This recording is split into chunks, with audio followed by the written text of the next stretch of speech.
have to be in the harem. So it is actually a mockery on that society. Okay, that society, it is a mockery of the society of our times. So what happened? The men were in that idyllic ladyland of our dream, Sultana's dream. Men were, captivated. Men were put inside, in the zenana, in the harem, as in the real world. And men used to put women in harems. So, at last what happened? This harem or, zenana becomes mardana. Mardana, because all the men are being put in it, so zenana becomes mardana. But my point is, my argument is here, I find personally this book to be anti-man. Anti-man in this regard, because she argues that men are responsible for all crimes. Men are responsible for all crimes. I would quote a little bit from here.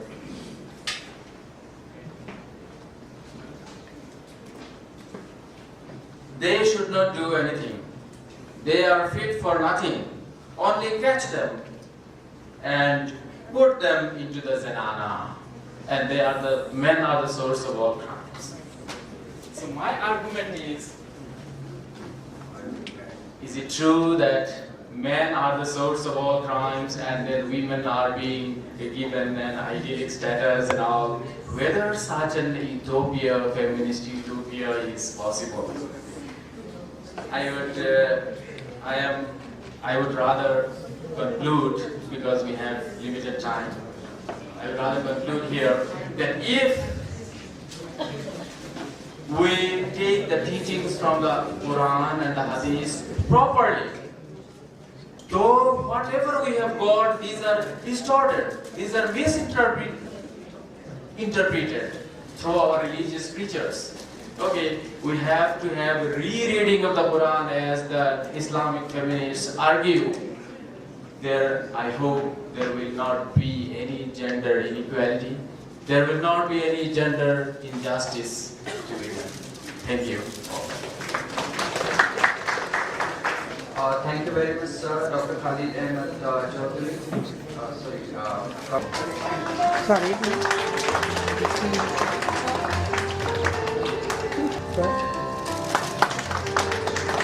Had a very interesting presentation by Dr. Khalid Chaudhary. He has made a few statements which must have triggered lots of questions in your minds. And I'm sure the organizers have very strategically stopped you from questioning. But I try to sum up in a way that would partly answer your questions, partly. I'm not sure whether it would be fully. Because he is the resource person and just the chairperson. Dr. Chaudhary has made a very good presentation, and it's good that he put certain concepts in a very clear manner before you. Particularly the concept of hijab and what Quran has to say about women. And I liked his thought that no religion is against women. Quran can't be against women. So that is something that each one of you should appreciate really. In fact, neither Hindu nor Muslim nor Christian religions are against women. We must keep this in mind. What goes against women is the religious practices. And these practices change from time to time. And South Asia is a very typical kind of region in the world.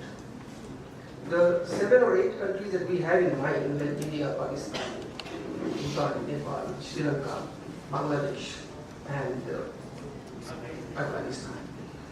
These 8 SARC members have a population of around, let us say, 61,000, roughly 2,600 million, right? In terms of crores, approximately 260 crores. Okay? With India having a population of 121 crores and Bhutan having a population of some 50 lakhs or something. So we have a very small, tiny country and a very big populated country like India. But these countries share a few things. There are lots of common things. At the geopolitical level, we have some common history. We were also ruled by Britishers, and our educational history, educational policies, educational resources. In terms of all these factors, we have lots of things to share with each other. Secondly, South Asian region is dominated by Muslim religion. There are mainly two religions, Hindu and Muslim. And the cultures of these countries have always given secondary treatment to women. So women was marginalized for centuries, for a variety of reasons. We did not pick up quarrels over this. We are here to arrive at solutions. But I personally feel that the time is ripe and we are now at least mentally prepared to treat women as equals. Not only that, but in a country like India, women have every freedom, and freedom of expression particularly, which is very important. We have laws giving women the right to inherit property, share the property of husband or whatever. Not only that, but these days in India, there are laws enforced which give women an edge over men. If a woman goes to a police station, man can be straightly arrested. The vice versa is not possible. But then anyway, we need not really make fuss of that because we need this. We really need this. Certain statements of Dr. Qureshi are a bit controversial, and particularly the one he made about clothes. Clothes are meant for hiding deficiencies and they are for protecting honor. Right? That doesn't mean that scantily clothed women have no honor and that they have maximum deficiencies. So I think there are some thoughts that we need to really put in a proper perspective, but he must have spoken in a certain context. Similarly, because this is, as I said, Hindu-dominated and Muslim-dominated region, we look at this whole issue in a kind of conditioned manner. Because we are grown in this socio-cultural milieu, so we cannot escape it easily. And consequently, perhaps mentally, we still don't accept woman as equal, which is a very bad sign. And looking at authors like Taslima Nasreen and various other authors as anti or pro or something like this, in short, categorizing these authors sometimes is not very appealing. In fact, if you look at American Muslim writers, they have launched a kind of movement against the process of othering. After this 9/11 attack on those two towers, this process of othering has begun in America. And it is seen in government policies, it is seen in political leaders' speeches, it is seen in the media, it is seen in different offices at administrative level, and the Muslims have felt the pinch. Consequently, they have been expressing themselves against this process of othering. Fortunately, in these South Asian countries, it's a reverse process that has begun. We had already marginalized women. We had distinctions along religious lines, but now we have begun in the right direction. And India is taking a leading role, playing a leading role in this scenario. Today I read in the Times of India that the Indian government has decided to distribute 2.5 crore taps among rural children. But what is the intention? They would like to bridge the digital gap. And I personally feel that education and technology, these are the best liberating forces. Once women and children and deprived and poor and everyone gets access to technology and is sufficiently educated, all the problems will be taken care of. Our education system itself is young compared to the European systems. In Europe, you come across universities having thousands of years of history. In the entire subcontinent, the oldest university is 1857. 3 universities, Mumbai, Chennai, and Kolkata. 1857. So just imagine how young we are even in education. And therefore, we have a long way to go. But I'm sure we have made a very good beginning. And India is setting a very good example, not only in the subcontinent, but in the entire Asia and Africa. Though we cannot match with Europeans and Americans, but these initiatives that India has been taking will play a seminal role in establishing parity, in removing all the differences, and then I don't think anybody, including Dr. Chaudhary, will get an opportunity to say that men are criminals. I don't think men are criminal or women are criminal. It's the criminals who are the criminals. And we are marching in that direction. So there are very good signs, but a lot needs to be done. And women folk have to assert without antagonizing their counterparts. Because ultimately, I don't think feminists also aim at destroying human relationships. They aim at asserting their rights. They aim at getting equal rights. They aim at getting equal freedom, including freedom of expression, freedom of property, and everything. That's perfect. Absolutely perfect. An Indian constitution perhaps incorporates all these principles. The only problem, as I said a little while ago, everything goes wrong at the level of practices, whether religious practices, political practices, or social practices. And therefore, each one has to participate in this process. And if each one has to participate, each one has to be sufficiently educated, and each one has to be sufficiently given access to technology.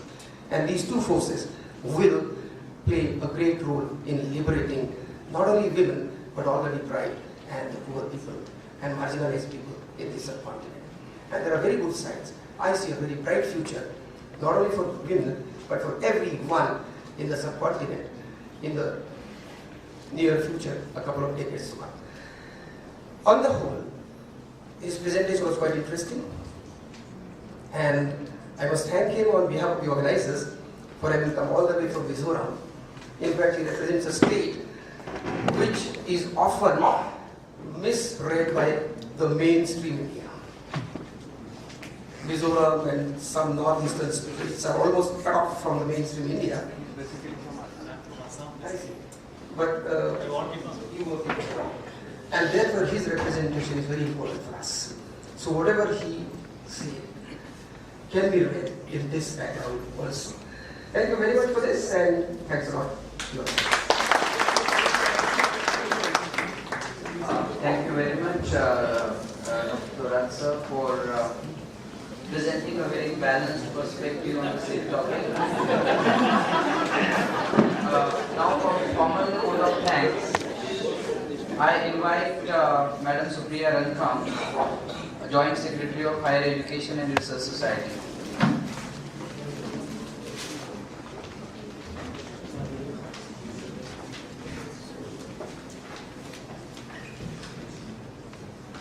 Good afternoon, everybody. As a Joint Secretary of Higher Education and Research Society, I take great opportunity to express my hearty thanks to both Chairperson Dr. Bhagwan Yadav and Dr. Ashok Kumar.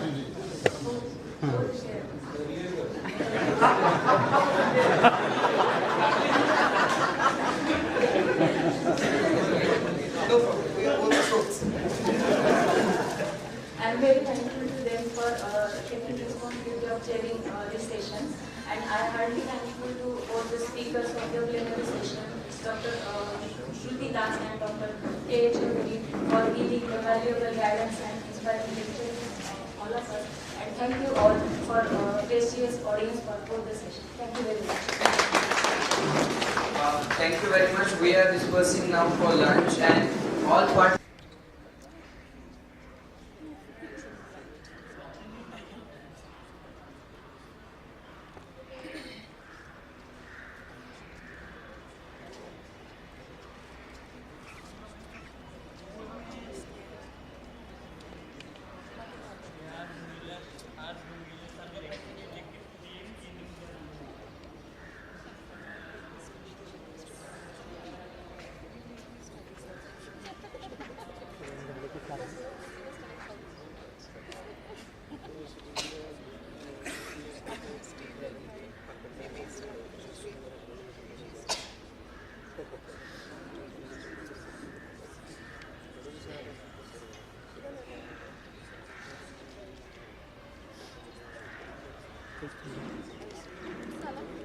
एक अधूरी करते हैं।